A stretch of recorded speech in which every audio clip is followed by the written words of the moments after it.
ডায়াবেটিসের রোগী প্রত্যেকদিন পাটা একদম পায়ের তালাটা সুন্দর করে চেক করবেন, কোনো জায়গায় সামান্যতম ফুটা আছে কিনা, তাহলেই সাথে সাথে হচ্ছে ডক্টরের কাছে নিয়ে যাবেন। মায়ের গর্ভে যখন বাচ্চা থাকে আন্দাজে কোনো ওষুধ খাবেন না, খুবই ইমানদার ডাক্তার দেখে একেবারে বুঝে শুনে। অনেক সময় মায়ের গর্ভে যখন বাচ্চা আসে তখন দেখা যায় যে ডায়াবেটিস হয়, কি করে কয় যে ডায়াবেটিস হয়েছে এই সময় মুখে ওষুধ খাবে। নো, মায়ের গর্ভে যখন বাচ্চা ওই সময় ডায়াবেটিস হলে ইনসুলিন তাকে শরীরে দিতে হবে, কারণ ইনসুলিনটা বাচ্চার কোনো ক্ষতি করবে না মায়ের গর্ভে যখন বাচ্চা, কিন্তু ওই সময় যে ওষুধ খায় ওই ওষুধ সরাসরি বাচ্চার শরীরের গিয়ে তার ব্রেন, লিভার, কিডনি ধ্বংস করে দিতে পারে।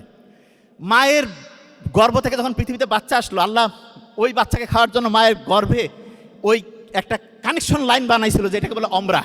আর পৃথিবীতে যখন আসলো তখন তার জন্য হচ্ছে মাতৃদুগ্ধ। কোনো কারণে কোনো মেয়েরই উচিত না মায়ের দুধ থেকে বাচ্চাকে বঞ্চিত করা। কেন? কারণ ওই দুধের মধ্যে আছে এক রকমের রোগ প্রতিরোধক ইমিউনোগ্লোবুলিন। আর বাজারের যে ফর্মুলা মিল্ক থেকে শুরু করে গরুর দুধ যা কিছু খাওয়াবেন, কি হবে?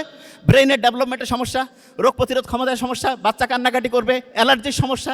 দেখবেন যে ওই বাচ্চা যে আছে সেই বাচ্চার মায়ের প্রতি যে আন্তরিকতা সেটা কমে যাবে। তার মানে আল্লাহ যেটা ন্যাচারালি আমাদের জন্য বানিয়েছেন অসাধারণ। অনেকের দেখবেন ডায়াবেটিস আছে না, ডায়াবেটিসের রোগী ভালো করে খেয়াল রাখবেন, তার যদি পায়ের মধ্যে কোনো কাটা ঢুকে, পায়ের মধ্যে কোনো আঘাত ঢুকে, আমরা প্রায় ওয়ার্ডে এরকম রুগী পাই, টেরে পায় নাই ডায়াবেটিসের রুগী পায়ের মধ্যে আস্তে আস্তে আস্তে আস্তে একটা ফোড়া থেকে গোটাল পা কেটে ফেলতে হয়েছে। ডায়াবেটিসের রুগী প্রত্যেকদিন পাটা একদম পায়ের তালাটা সুন্দর করে চেক করবেন, কোনো জায়গায় সামান্যতম ফুটা আছে কিনা, তাহলেই সাথে সাথে হচ্ছে ডক্টরের কাছে নিয়ে যাবেন।